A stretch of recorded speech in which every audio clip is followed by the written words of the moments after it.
Up next, we are going to have Norman Soloman, American journalist, media critic, activist. Soloman is a longtime associate of the Media Watch Group, Fairness and Accuracy in Reporting.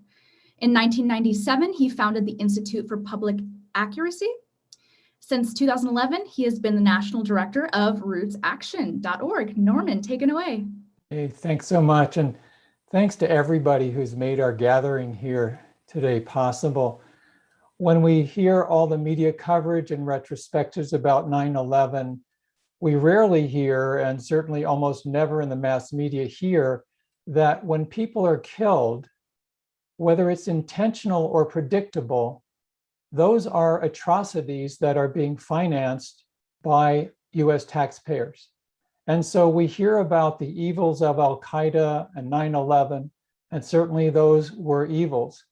But we're not hearing about the predictable as well as the intentional killings, the tens of thousands of civilians documented to have been killed by the US military in the last 20 years. And then the injuries, and then the terrorizing of people with drones and other US weapons. We're hearing very little about that. And part of the role of activists is to make those realities heard, make them heard loud and clear, as forcefully and as emphatically and as politically powerfully as possible. Our role as activists, I think, sometimes can get blurred in terms of getting them conflated with the roles of some of the best members of Congress.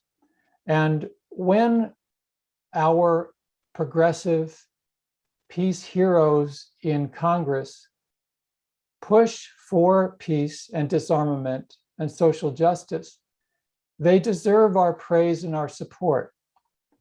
When they succumb to the foreign policy blob, when they start to be more a representative of the establishment to the movements, rather than a representative of the movements to the establishment, we've got a problem. I think it's the role of peace activists, certainly one of our roles as individuals and as organizations, to be clear about what our goals are and be willing to challenge even our friends on Capitol Hill. And I'll give you a very recent example.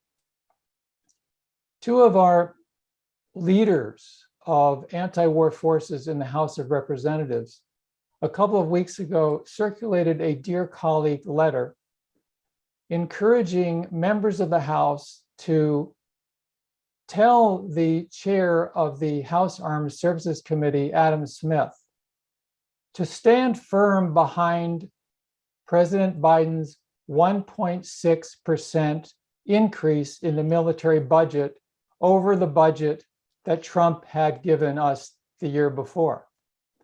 And the point of the letter was, Chairman Smith, we want you to defend this increase in the Biden budget that's 1.6% against the budget increase that has been passed by the Senate Armed Services Committee of 3.3% increase. That kind of a letter moves the goalposts further and further to the liking of the military-industrial complex, to the liking of the war profiteers, to the liking of the warfare state. And so when people we admire and support, in this case, Mark Pocan and Barbara Lee, circulate that Dear Colleague letter, there's a tendency for organizations to say, yeah, we're going to get behind you. We will respond affirmatively to the call to urge our members, to urge their representatives in Congress to sign this Dear Colleague letter. And what that creates is a jumping off point that moves the frame of reference farther and farther into the militarism that we're all trying to push back against. And for that reason, me and my colleagues at rootsaction.org decided to decline the invitation to sign that letter. I bring it up not because that is a make or break moment, but because it's indicative of the pathways and the crossroads that we face to build a stronger and more effective peace and social justice disarmament movement. And it's replicated in many respects. When we're told that it's not practical on Capitol Hill to urge a cutoff of funding to all countries, including military funding and assistance to all countries that violate human rights, and when we're told that Israel is off the table, it's not our job to internalize those limits that have been internalized by even almost all of our heroes on Capitol Hill, except for the squad and a precious few others. It's our job to speak not only truth to power, but about power, and to speak clearly and candidly, including to those who are often our allies.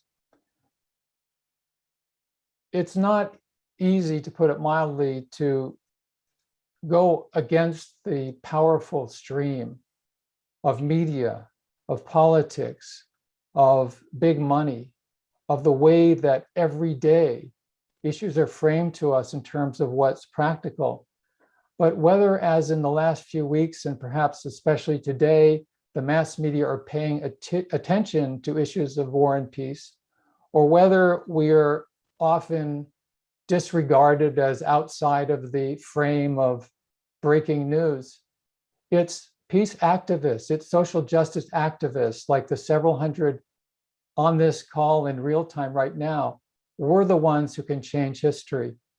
And organizing is what does that. And I'm very happy to be involved with, at Roots Action, we have launched something called progressivehub.net. And it's for all groups, not just Roots Action, as a tool for organizing. And so I want to invite you to consider making it part of your daily visit online. If you go to progressivehub.net, not only can you see what is happening around the country and beyond in terms of organizing, but you also can provide information and analysis so that we all become stronger in building the social movements that we so desperately need. Thank you very much. Thank you so much, Norman, for joining us today and speaking.